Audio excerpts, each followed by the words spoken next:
Degree change superlative degree থেকে positive degree করার নিয়ম ও গঠন। নিয়ম হচ্ছে সুপারলেটিভ ডিগ্রিতে যদি ওয়ান অফ দা লেখা থাকে তবে ভেরি ফিউ দিয়ে বাক্য শুরু হবে।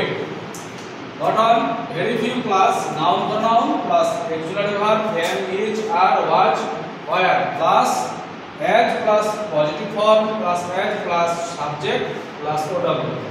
পজিটিভ ফর্মটাকে দুটো এজ এর মধ্যে লিখতে হবে।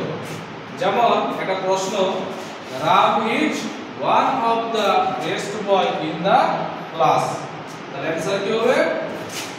Very few boy is as good as Ram in the class। এটা হলো সুপারলেটিভ ডিগ্রি থেকে পজিটিভ ডিগ্রি। এখানে ওয়ান অফ দা লেখা আছে, তো ওয়ান অফ দাকে তুলে দিতে হবে আর ভেরি ফিউ দিয়ে বাক্য শুরু করতে হবে। এর অ্যানসার হবে very few boy is as good as Ram in the class।